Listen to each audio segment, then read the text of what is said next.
রমজানের শুরুতে রাজধানীতে তীব্র পানির সংকটে ভোগান্তিতে সাধারণ মানুষ। প্রায় এক সপ্তাহ ধরে পানির অভাবে দুর্বিষহ হয়ে উঠেছে নগর জীবন। ভুক্তভোগীদের অভিযোগ, রমজান এলেই ওয়াসা সিন্ডিকেট করে কৃত্রিম সংকট তৈরি করে পানির লাইন বন্ধ করে দিচ্ছে। যদিও এই জনদুর্ভোগ নিয়ে ক্যামেরার সামনে কথা বলতে রাজি হননি ওয়াসা কর্তৃপক্ষ। মুহাজির হকের রিপোর্ট। এই যে শেষ হয়ে গেছে, এই যে একটু জমে থাকে, এটা বেরোলো, এটাতে অজু করা যায়। এই যে রাজধানীর পূর্ব রাজাবাজার এলাকায় পানির জন্য হাহাকার বয়োবৃদ্ধ শাহজাহান দম্পতির।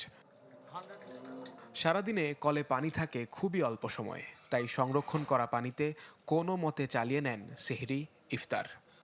রাত জায়গাও সেই খায় দৌড় দেয় নিচে পানি ছাড়ার জন্য। বোরাতে যদি একটু দেয় তাও আসে না পানি। লাইনে পানি যদি না আসে, আপনার যতই মোটর চালান কাজ হবে না। তো লাইনে তো পানি আসতে হবে।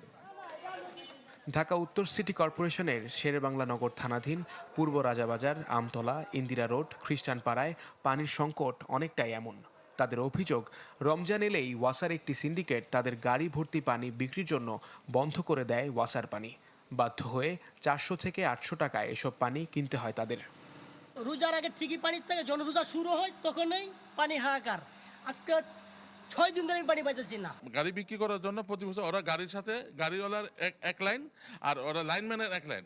লাইনম্যানদেরকে গাড়িওয়ালার বলে তোরা এখন পানি দিবি না, আমরা আগে গাড়ি বিক্রি করে নিই। ওয়াসাদেরকে যে বহুবার জানানো হয়েছে, ওনারা বলে দেখছি আমরা আসবো, এ পর্যন্তই শেষ। উত্তর খান দক্ষিণ খানের অবস্থা যেন আরও দুর্বিষহ। এক যুগ আগে দক্ষিণ খানের আইনুসবাগে ওয়াসার পাম্প স্থাপনের জন্য স্থানীয়রা জায়গা ছেড়ে দিলেও পানি সুবিধা থেকে বঞ্চিত তারা। পূর্বের যে দুইটা পাম্প, সেটা যেই মেনটেনেন্স আসলে যেভাবে করা উচিত সেটা সঠিকভাবে হচ্ছে না। যে একটা উসিলা যে পানির লেয়ার কমে গেছে, আপনার কাজ চলতেছে, কাজটা ধীর গতিতে কেন, একটু দ্রুত গতিতে করেন। আমরা গাড়ি ভরে ভরে পানি আনছি, যেটা আমাদের জন্য খুবই কষ্টকর। আরও রমজান মাস।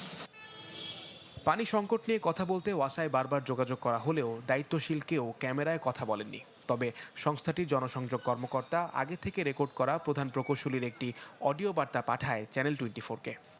পবিত্র রমজান মাসে ঢাকা শহরে কোথাও যাতে পানির সমস্যা না হয়, সেজন্য ঢাকা ওয়াসার প্রতিটি জোনে কমপ্লেন সেন্টার চালু রেখেছে, যাতে গ্রাহকরা সহজেই তাদের অভিযোগ জানাতে পারেন এবং দ্রুত যাতে প্রতিকার পান।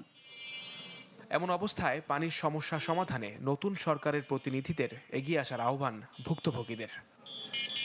মুহাজির হক, চ্যানেল 24, ঢাকা।